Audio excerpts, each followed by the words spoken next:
Autor, por Philip K. Dick.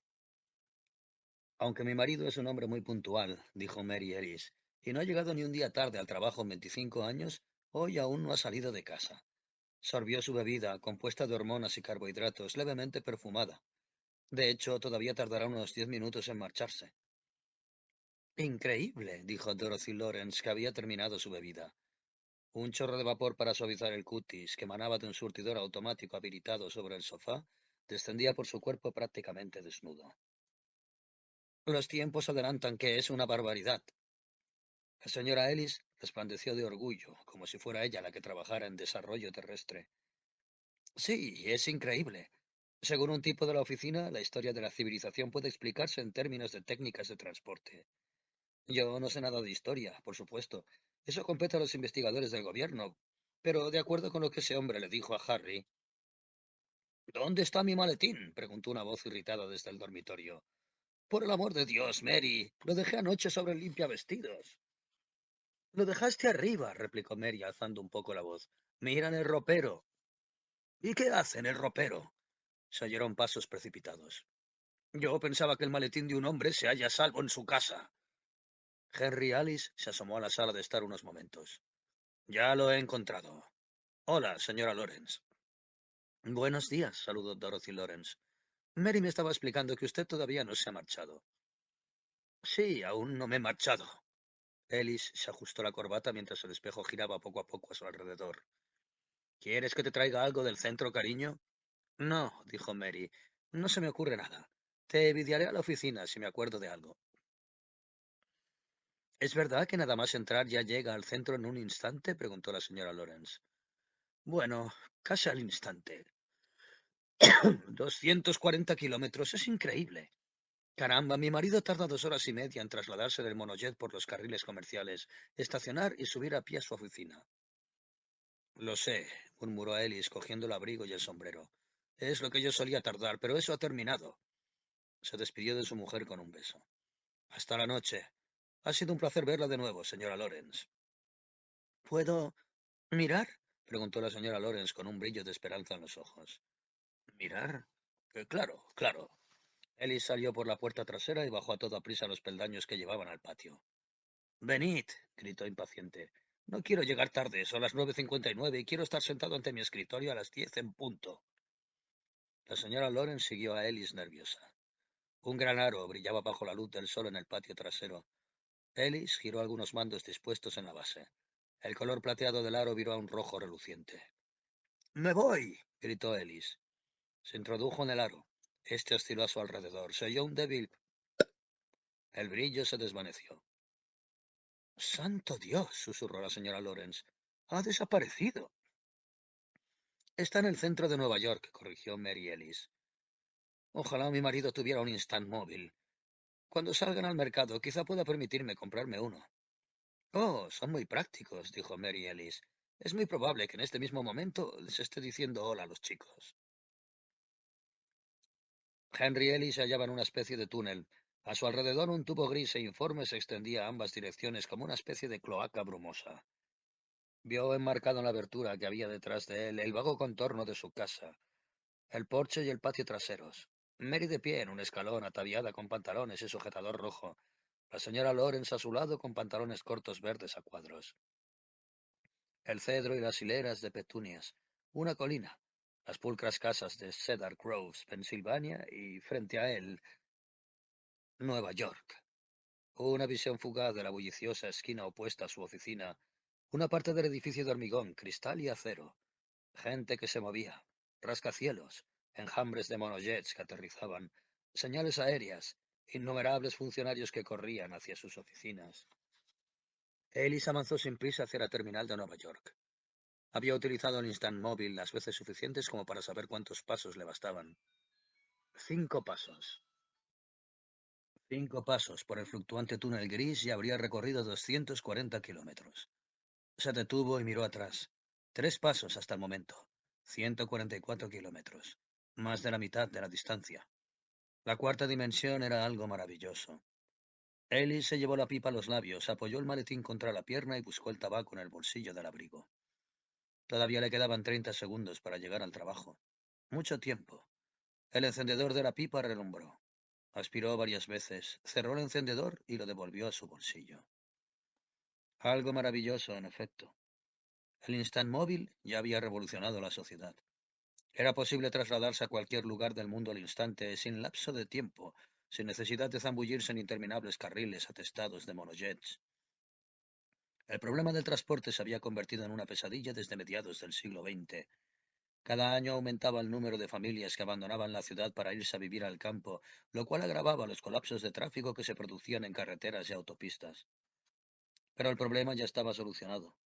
Podían funcionar un número infinito de instant móviles sin que se interfiriesen. El instant móvil salvaba distancias no espaciales a través de otra dimensión.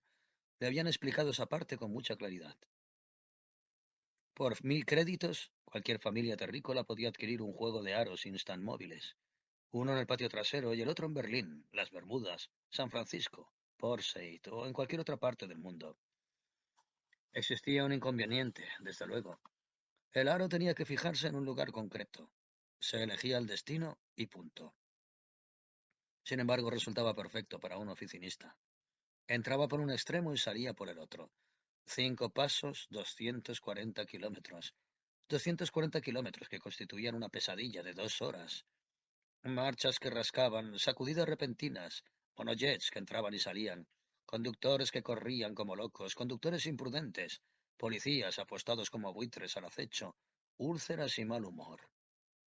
Entonces todo eso se había acabado. Al menos para él, como empleado de desarrollo terrestre, fabricante del Instant Móvil, y pronto para todo el mundo cuando salieran al mercado. Ellis suspiró. La hora de trabajar. Vería a Ed Hall subiendo de dos en dos los escalones del edificio, a Tony Franklin pisándole los talones. Tenía que empezar a moverse. Se agachó y alargó la mano hacia el maletín. Fue entonces cuando les vio. La fluctuante neblina gris era menos densa en aquel punto y más débil el resplandor. El punto se hallaba a unos centímetros de la esquina del maletín. Había tres figuras diminutas justo al otro lado de la neblina gris. Hombres increíblemente pequeños, no mayores que insectos. Le miraban con incrédulo estupor. Ellie se olvidó del maletín y clavó la vista en ellos. Los tres hombres diminutos demostraron una estupefacción similar. Ninguno de ellos se movió, paralizados por la sorpresa. Henry Ellis se agachó, boquiabierto. Una cuarta figurita se unió a las otras. Todas se quedaron petrificadas, con los ojos a punto de salirse de las órbitas. Vestían una especie de túnicas, túnicas de color pardo y sandalias, prendas extrañas que no eran propias de la tierra. Todo en su aspecto denotaba que no eran terrícolas, su tamaño, sus rostros oscuros de peculiares tonos, su atavío y sus voces. De repente las figuritas empezaron a chillar y dieron lugar a una extraña algarabía. Recuperados de su parálisis, empezaron a correr en grotescos y frenéticos círculos. Corrían a una velocidad increíble. Se dispersaban como hormigas que hubieran caído en una sartén al rojo vivo. Corrían y brincaban agitando brazos y piernas como posesos. No dejaban de chillar con sus agudas y estridentes voces. Ellis encontró su maletín. Lo recogió con mucha lentitud. Las figuras contemplaron con una mezcla de asombro y terror cómo se alzaba la enorme valija a escasísima distancia de ellas. Una idea atravesó la mente de Ellis. ¡Santo Dios! ¿Podrían introducirse en el Instamóvil a través de la niebla gris? No tenía tiempo de averiguarlo. Iba a llegar con retraso, se liberó del hechizo y corrió hacia el final del túnel. Un segundo después salió al sol cegador y descubrió que se encontraba en la bulliciosa esquina frente a la que se alzaba su oficina. «¡Hola, Hank!», gritó Donald Potter mientras entraba corriendo en el edificio. «¡Date prisa!». «Sí, sí». Ellis le siguió como un autómata. El Instant Móvil formaba un vago círculo sobre el pavimento, igual que el fantasma de una burbuja de jabón. Subió corriendo la escalera y penetró en las oficinas de desarrollo terrestre. Su mente ya se había concentrado en el duro día que le esperaba. Mientras cerraban con llave la puerta de la oficina y se preparaban para volver a casa, Ellis detuvo al coordinador Patrick Miller en la puerta de su despacho. «Señor Miller, usted también es responsable de la parte de investigación, ¿verdad?» «Sí, ¿por qué?» «Me gustaría preguntarle algo. ¿A dónde va el Instant Móvil? Debe de ir a algún sitio». «Sale del continuo por completo. Miller estaba impaciente por irse a casa. Penetra en otra dimensión. Lo sé, pero ¿dónde? Miller desdobló el pañuelo que llevaba en el bolsillo superior de la chaqueta y lo extendió sobre su escritorio. Quizás se lo pueda explicar mejor así. Imagine que usted es un ser de dos dimensiones y que este pañuelo representa su... Lo he visto 1 millón de veces, dijo Ellis decepcionado. Es una simple analogía y no me interesa una analogía. Quiero una respuesta concreta. ¿A dónde va mi móvil entre aquí y Cedar Groves? ¿Y a usted qué demonios le importa? Rió Miller. Ellis se puso en guardia de repente. Se encogió de hombros fingiendo indiferencia. Pura curiosidad. Estoy seguro de que debe de ir a algún sitio. Miller apoyó la mano sobre el hombro de Ellis con el gesto de un hermano mayor cariñoso. Henry, viejo amigo, deje eso en nuestras manos, ¿de acuerdo? Nosotros somos los inventores y usted el consumidor. Su trabajo consiste en utilizar el Instant Móvil, probarlo e informar de cualquier fallo o defecto para que funcione perfectamente cuando lo saquemos al mercado el año que viene. En realidad, empezó Ellis. ¿Sí? Ellis no terminó la frase. Nada. Tomó su maletín. Nada en absoluto. Hasta mañana.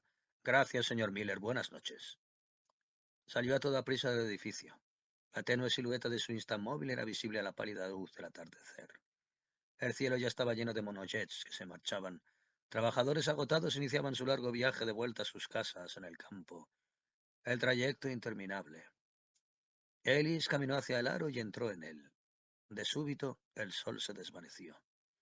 Se encontró de nuevo en el fluctuante túnel gris. Un círculo verde y blanco destellaba en el extremo más alejado.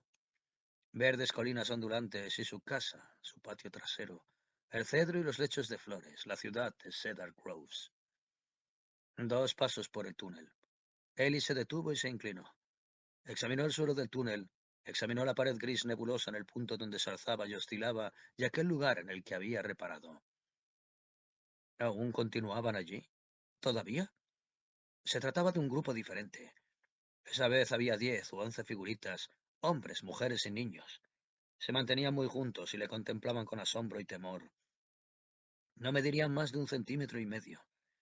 Figuras diminutas y distorsionadas que cambiaban de forma, color y apariencia. Ellis apresuró el paso. Las figuritas le vieron alejarse, un breve vislumbre de su estupor microscópico, y desembocó en su patio trasero. Desconectó el Instant Móvil y subió la escalera. Entró en su casa, abismado en sus pensamientos.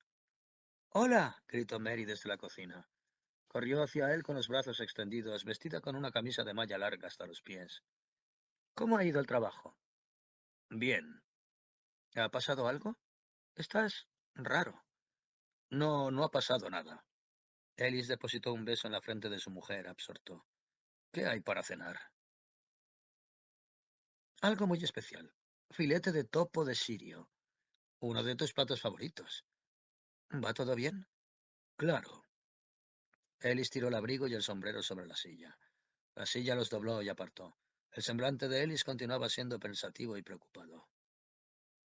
Todo va bien, cariño. ¿Estás seguro de que no ha pasado nada? No habrás vuelto a discutir con Peter Taylor, ¿verdad? No, claro que no. Ellis negó con la cabeza, molesto. Todo va bien, cariño. Deja de martirizarme. Bien, eso espero, suspiró Mary. A la mañana siguiente le estaban esperando. Los vio nada más entrar en el Instant Móvil. Un pequeño grupo que aguardaba entre la neblina como insectos atrapados en una masa de gelatina. Movían los brazos y las piernas con suma rapidez intentando atraer su atención. Chillaban con sus débiles y patéticas voces. Ellie se agachó. Estaban introduciendo algo por la pared del túnel, aprovechando la ínfima grieta abierta, la niebla gris. Era pequeño, tan increíblemente pequeño que apenas podía verlo. Un cuadrado blanco al final de un palo microscópico. Las figuritas le miraban con ansiedad. Sus rostros revelaban temor y esperanza. Una esperanza suplicante y desgarradora.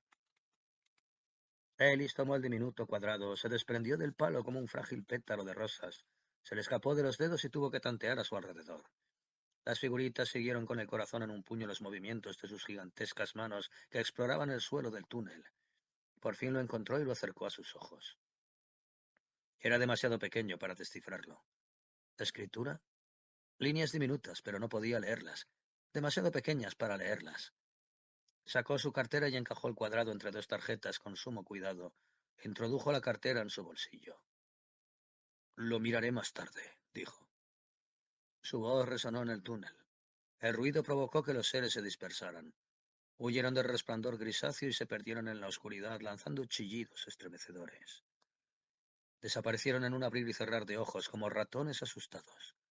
Estaba solo. Ellie se arrodilló y aplicó el ojo a la parte más tenue del resplandor gris donde le habían esperado. Distinguió algo borroso y distorsionado, oculto por una bruma vaga, una especie de paisaje confuso, difícil de distinguir. Colinas, árboles y cultivos, pero tan borrosos y diminutos. Consultó su reloj. ¡Santo Dios, las 10! Se puso en pie precipitadamente y corrió por el túnel hasta salir al deslumbrante pavimento de Nueva York. Llegaba tarde. Subió corriendo la escalera del edificio, recorrió el largo pasillo y llegó a su oficina. A la hora de comer se dirigió a los laboratorios de investigación. Hola, saludó cuando Jim Andrews pasó cargado con informes y aparatos. ¿Tienes un momento? ¿Qué quieres, Henry? Me gustaría pedirte prestado algo. Una lupa, reflexionó. Aunque tal vez me vendría mejor un microscopio fotónico de 100 o 200 aumentos. Cosas de niños. Jim le tendió un pequeño microscopio. ¿Diapositivas? Sí, un par de diapositivas borrosas. Llevó el microscopio a su despacho. Lo colocó sobre el escritorio y apartó los papeles. Como medida de precaución indicó a su secretaria, la señorita Nelson, que podía irse a comer. Después, con infinitas precauciones, sacó el pequeño trozo de papel de la cartera y lo deslizó entre las dos platinas. Estaba escrito, en efecto, pero no entendió lo que ponía. Caracteres pequeños, complejos y entrelazados, desconocidos por completo. Pasó un rato pensando. Después marcó un número en el videófono interdepartamental. Póngame con el departamento de lingüística. Al cabo de unos momentos apareció el rostro afable de Earl Peterson. Hola, Ellis. ¿En qué puedo ayudarte? Ellis vaciló. Tenía que proceder sin cometer ningún error. Hola, Earl. Quiero pedirte un pequeño favor. ¿Cómo cuál? Cualquier cosa por un viejo amigo. Tienes esa máquina ahí abajo, ¿no? Ese trasto de traducir que utilizas para trabajar en documentos sobre civilizaciones extraterrestres. Claro, ¿por qué? ¿Crees que yo podría utilizarla? Hablaba con rapidez. Es un asunto algo absurdo, Earl. Tengo un amigo que vive en Centauro 6 y me escribe en, ya sabes, en el sistema semántico de los nativos centaurianos. Y yo, ¿quieres que la máquina te traduzca una carta? Claro, me parece que podríamos hacerlo, al menos por esta vez. Baja. Bajó. Consiguió que Earl le enseñara cómo funcionaba la máquina y en cuanto Earl se volvió, introdujo el diminuto cuadrado. La máquina lingüística zumbó. Ellis rezó en silencio para que el papel no fuera demasiado pequeño, para que no se colara entre las piezas de la maquinaria. Al cabo de unos segundos surgió una cinta por la ranura. La cinta se cortó a sí misma y cayó en una bandeja. La máquina lingüística se enfrascó enseguida en otros asuntos materiales más vitales procedentes de las diversas divisiones de exportación, de desarrollo terrestre. Ellis desplegó la cinta con dedos temblorosos. Las palabras bailaron ante sus ojos. Preguntas. Le hacían preguntas. Dios, la cosa se estaba complicando. Leyó las preguntas en voz baja. En menudo lío se había metido. Aquella gente esperaba respuestas. Él había aceptado su papel, se lo había llevado. Le estarían esperando cuando regresara a casa, muy probablemente. Volvió a su despacho y marcó un número en el videófono. Póngame con el exterior, ordenó. El monitor habitual apareció. Sí, señor. Póngame con la Biblioteca de Información Federal, le dijo Ellis. División de Investigación Cultural. Aquella noche le esperaban, en efecto, pero no eran los mismos. Era extraño. Cada vez había un grupo diferente. Sus ropas también eran algo diferentes, una nueva apariencia, y el paisaje del fondo había sufrido ligeras variaciones. Los árboles que había visto antes ya no estaban. Las colinas seguían en su sitio, pero el color era distinto, un blanco grisáceo apagado. ¿Nieve? Se agachó. Lo había hecho con esmero. Había introducido las respuestas de la Biblioteca de Información Federal en la máquina lingüística para que las tradujera en sentido inverso. Las respuestas estaban escritas en el mismo idioma de las preguntas, pero en una hoja de papel más grande. Ellis, como si jugara a canicas, lanzó la balita de papel por el resplandor gris. Pasó por encima de 6 o 7 de las figuras expectantes y bajó rodando por la ladera de la colina sobre la que esperaban. Tras un momento de aterrorizada inmovilidad, las figuras se lanzaron frenéticamente tras ella. Desaparecieron en las vagas e invisibles profundidades de su mundo y Ellis se reincorporó. Bueno, murmuró para sí. Ya está. No fue así. A la mañana siguiente había un nuevo grupo y una nueva lista de preguntas. Las figuritas empujaron su microscópico cuadrado de papel por la estrecha abertura de la pared del túnel y esperaron temblorosos a que Ellis se agachara y lo tomara. Lo encontró por fin. Lo guardó en la cartera y prosiguió su camino. Desembocó en Nueva York con el ceño fruncido. La cosa se estaba poniendo seria. ¿Iba a convertirse en un trabajo continuado? Después sonrió. Era lo más extraño que jamás le había sucedido. Aquellos tunantes, a su manera, eran muy listos. Diminutos rostros graves, que la preocupación deformaba, y también el terror. Le tenían miedo, mucho miedo, y ¿por qué no? Comparado con ellos era un gigante. Ellis hizo conjeturas acerca de su mundo. ¿Cómo sería su planeta? Su extrema pequeñez era peculiar, pero el tamaño era una cuestión relativa. Pequeño, no obstante, comparado con él. Pequeño y reverente. Mientras empujaban hacia él los papeles, percibía su temor. La ansiosa y torturante esperanza. Dependían de él. Rezaban para que les proporcionara respuestas. Un trabajo de lo más original, dijo para sí sonriente. ¿Qué pasa? Preguntó Peterson cuando apareció en el laboratorio de lingüística a mediodía. Bueno, es que he recibido otra carta de mi amigo de Centauro 6. ¿Sí? El rostro de Peterson transparentó cierta suspicacia. No me estarás tomando el pelo, ¿verdad, Henry? Esta máquina tiene un montón de trabajo que hacer, no se detiene ni un momento. No debemos desperdiciar su tiempo en... Esto es muy serio, Ir. Ellis palmeó su cartera. Un asunto muy importante, no es un pasatiempo. De acuerdo, si tú lo dices. Peterson dio su aprobación al equipo que se encargaba de la máquina. Deja que este tipo utilice el traductor, Tommy. Gracias, murmuró Ellis. Repitió la rutina. Obtuvo la traducción, se llevó las preguntas a su despacho y las pasó al personal investigador de la biblioteca. Al caer la noche ya tenía las respuestas en el idioma de las preguntas y las guardó en la cartera. Ellis salió del edificio de desarrollo terrestre y entró en el Instant Móvil. Como de costumbre, un nuevo grupo le esperaba. Hola, chicos, saludó Ellis e introdujo la bolita de papel por la abertura. La bolita rodó por la campiña microscópica y rebotó de colina en colina. Los enanitos la persiguieron. Se movían de una forma curiosa, como si tuvieran las piernas agarrotadas. Ellis contempló sus evoluciones sonriendo con interés y orgullo. Se movía muy deprisa, no quedaba duda. Apenas podía distinguirlos. Se habían alejado como un rayo de resplandor. Por lo visto, solo una ínfima parte de su mundo era tangente al Instant Móvil. Solo aquel punto donde la niebla resplandeciente era menos densa. Forzó la vista. Estaban abriendo la bolita. 3 o 4 figuritas alisaron el papel y examinaron las respuestas. Ellis, henchido de orgullo, continuó por el túnel y salió a su patio trasero.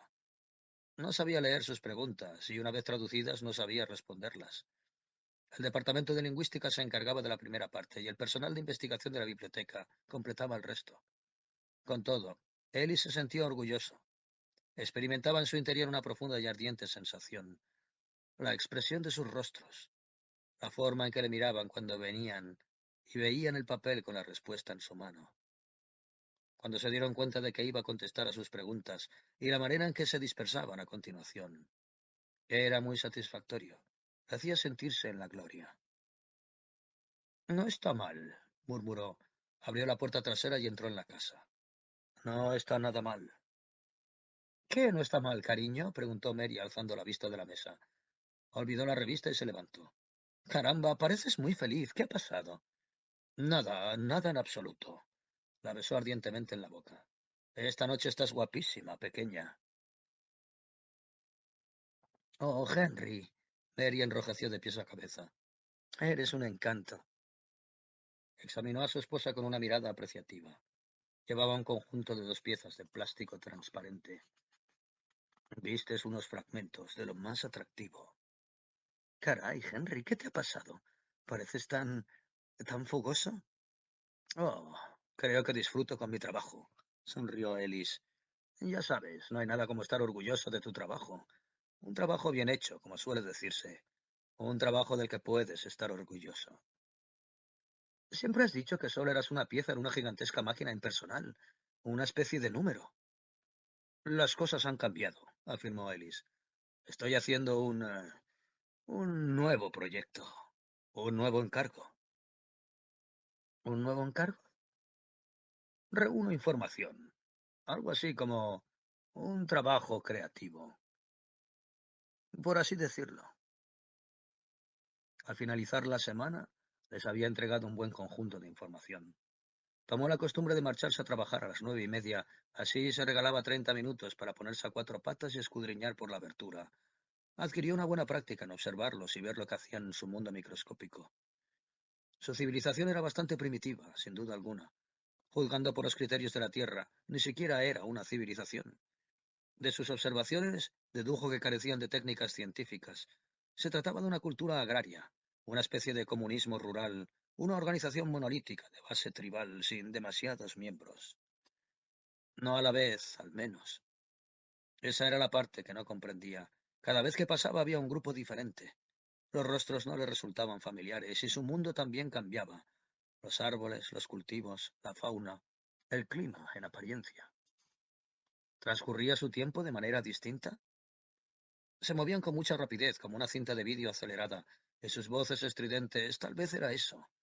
Un universo totalmente diferente en el que la estructura del tiempo poseía diferencias radicales.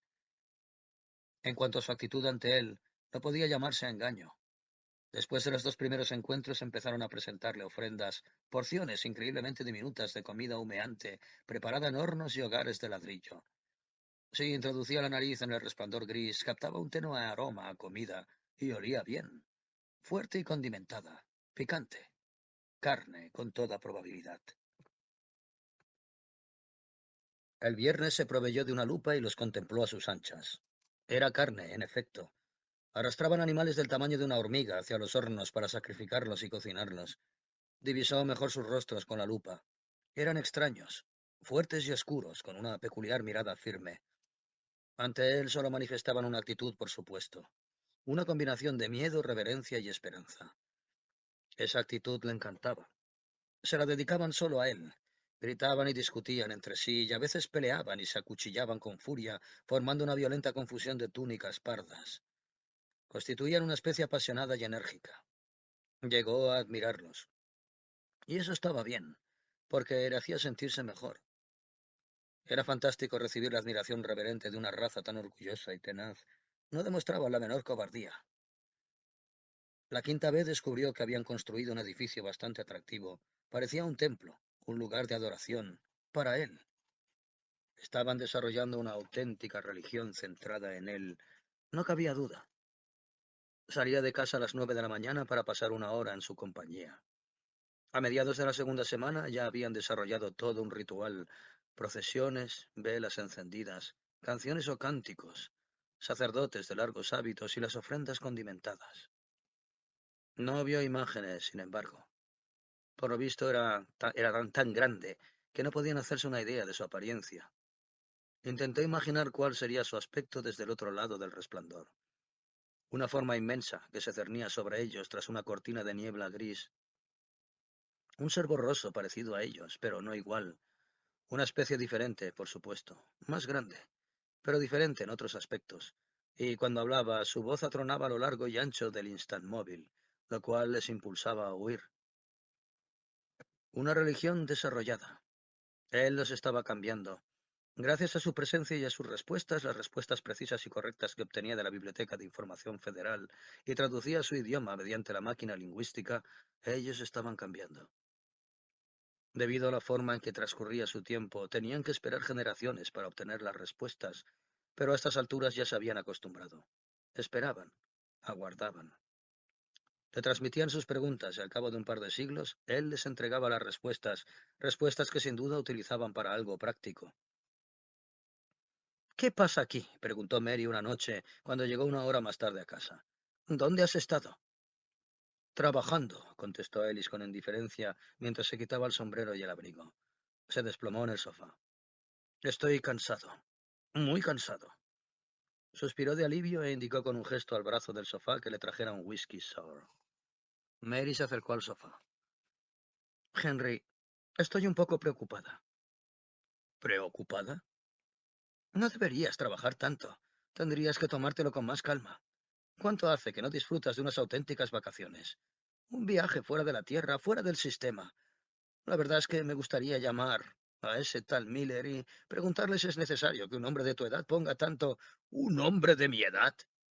Ellie se revolvió indignado. No soy tan viejo. Claro que no. Mary se sentó a su lado y le rodeó con sus brazos. No deberías trabajar tanto. Te mereces un descanso, ¿no crees? Esto es diferente, no lo entiendes. No es lo mismo de siempre. Informes, estadísticas y los malditos archivos. Esto es... ¿El qué? Esto es diferente. No soy una pieza. Esto me gratifica. Creo que no puedo explicártelo, pero se trata de algo que debo hacer. Si pudieras contarme algo más. No puedo contarte nada más, dijo Ellis. Pero no existe nada igual en el mundo. He trabajado 25 años para desarrollo terrestre, 25 años en los mismos informes día tras día, 25 años, y nunca me había sentido así. Ah, sí, rugió Miller. No me venga con monsergas, desembuche, Ellis. Ellis boqueó como un pez. ¿De qué está hablando? El terror se apoderó de él. ¿Qué ha pasado? No intente jugar conmigo al gato y al ratón. En la pantalla el rostro de Miller se tiñó de púrpura. Venga a mi despacho. La pantalla se apagó. Ellie siguió sentado ante su escritorio, estupefacto. Se recobró poco a poco y se puso en pie, temblando como una hoja. Dios mío. Se secó el sudor frío de la frente, sin fuerzas. De repente, todo arruinado. Estaba aturdido por la conmoción. ¿Algo va mal? Preguntó la señorita Nelson. No. Ellie se avanzó como atontado hacia la puerta. Estaba destrozado. ¿Qué había descubierto Miller? Santo Dios, ¿era posible que... El señor Miller parecía enfadado. Sí. Ellis caminó por el pasillo sin ver nada. Su mente funcionaba a toda máquina. Miller parecía muy enfadado. De alguna manera lo había descubierto. ¿Pero por qué se había enfurecido? ¿Qué le importaba a él? Un escalofrío le recorrió de pies a cabeza. La cosa tenía mal aspecto. Miller era su superior, con poderes para contratar y despedir. Tal vez había cometido alguna equivocación. Tal vez sin saberlo había quebrantado la ley, cometido un delito, pero ¿cuál? ¿Qué le importaban ellos a Miller? ¿Cuál era el interés de desarrollo terrestre? Abrió la puerta del despacho de Miller. Aquí estoy, señor Miller, murmuró. ¿Cuál es el problema? Miller echaba chispas por los ojos. Este ridículo asunto de su primo de Próxima. Es... se refiere a un amigo de negocios de Centauro Sexto. Es usted un estafador, después de todo lo que la empresa ha hecho por usted. No entiendo, musitó Ellis. ¿Por qué cree que le hicimos entrega del Instamóvil antes que a nadie? ¿Por qué? Para probarlo, para ver cómo funcionaba. Repugnante chinche venusino de ojos saltones. La empresa le consintió magnánimamente manejar un Instamóvil antes de su presentación en el mercado. ¿Y qué hace usted? ¡Demonios! Usted... Ellis empezó a indignarse. Después de todo, llevaba 25 años en desarrollo terrestre. No es necesario que sea tan ofensivo. Desembolsé mis 1000 créditos de oro a cambio. Bien, puede largarse con viento fresco al despacho del contable y recuperar su dinero. Ya he cursado la orden al equipo de construcción para que embale su Instamóvil y lo devuelva aquí. Ellis estaba patidifuso. ¿Pero por qué? ¿Cómo que por qué? Porque es defectuoso. Porque no funciona, por eso. La ofensa tecnológica arrancó chispas de los ojos de Miller. El equipo de inspección encontró una grieta de 1 kilómetro de ancho. Torció los labios. Como si usted no lo supiera. El corazón de Ellis dio un salto. ¿Una grieta? Graznó, temiendo lo peor. Una grieta. Por suerte autoricé una inspección periódica. Si dependiéramos de gente como usted para... ¿Estás seguro? A mí me parecía que funcionaba muy bien. O sea, me traía aquí sin el menor problema. Ellis luchaba por encontrar las palabras. En lo que a mí respecta, ninguna queja. No, claro, ninguna queja. Esa es la razón exacta por la que no tendrá ninguno más. Por eso tomará esta noche el monojet para volver a su casa, porque no informó sobre la grieta. Y si vuelve a intentar ocultarle algo a esta oficina, ¿cómo sabe que me había dado cuenta del defecto? Miller se hundió en su butaca sobrecogido de furia. A causa de sus peregrinajes diarios a la máquina lingüística, dijo poco a poco, con la falsa carta de su abuela de Betelgeuse II, lo cual no era cierto, lo cual era un fraude, lo cual obtenía usted a través de la grieta del Instant Móvil. ¿Cómo lo sabe? Chilló Ellis atrapado entre la espada y la pared. Es posible que tuviera un defecto, pero usted no puede demostrar que existe una relación entre su Instant Móvil defectuoso y mi sumisiva, afirmó Miller. La que introdujo nuestra máquina lingüística no estaba escrita en un lenguaje extraterrestre. No era de Centauros 6.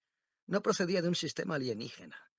Era hebreo antiguo y solo pudo conseguirlo en un sitio, Ellis, de forma que no intente engañarme. Hebreo, dijo Ellis aturdido. Palideció como la cera. Santo Dios. El otro continuo. La cuarta dimensión. El tiempo, por supuesto. Se puso a temblar. Y el universo en expansión. Eso explicaría su tamaño. Y explica por qué un grupo nuevo, una nueva generación. Ya corremos bastantes riesgos con estos instant móviles tal como son ahora. Practicar un túnel en el continuo espacio temporal. Miller sacudió la cabeza agotado. Maldito entrometido. Usted sabía que debía informarnos de cualquier defecto.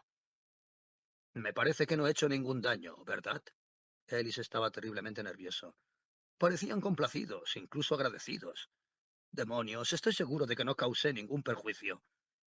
Miller lanzó un alarido de rabia demente. Paseó un rato por el despacho. Por fin tiró algo sobre el escritorio frente a Ellis. Ningún perjuicio, no, ninguno.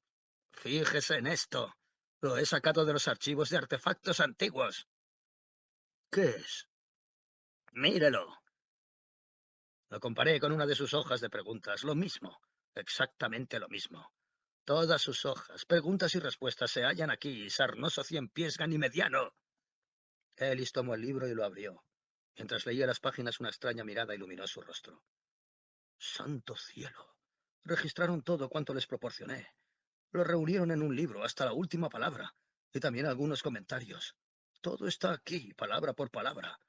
Ejerció un efecto, por tanto, lo publicaron, lo reprodujeron. Vuelva a su despacho. Ya me he cansado de verle por hoy. Me he cansado para siempre. Recibirá el talón del finiquito por los conductos habituales.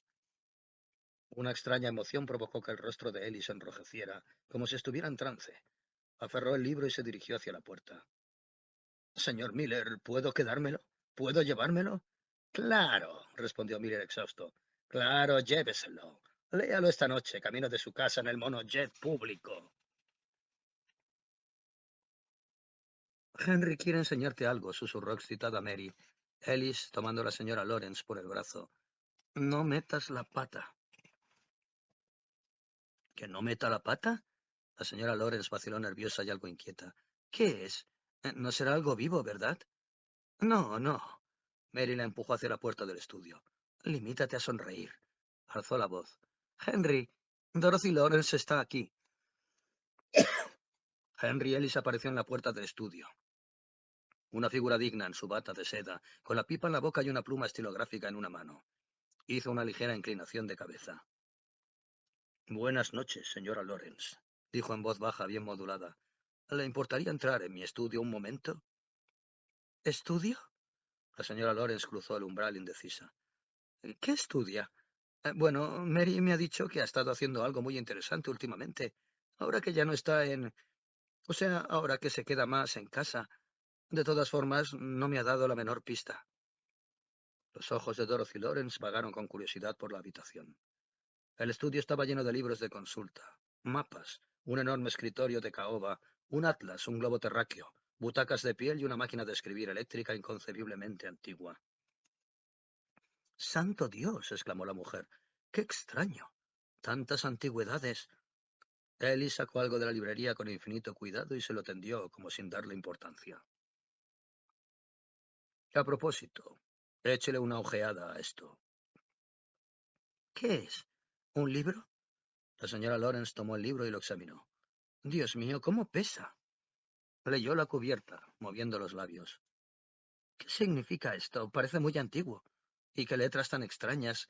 Nunca había visto nada igual. Sagrada Biblia. Alzó sus ojos brillantes.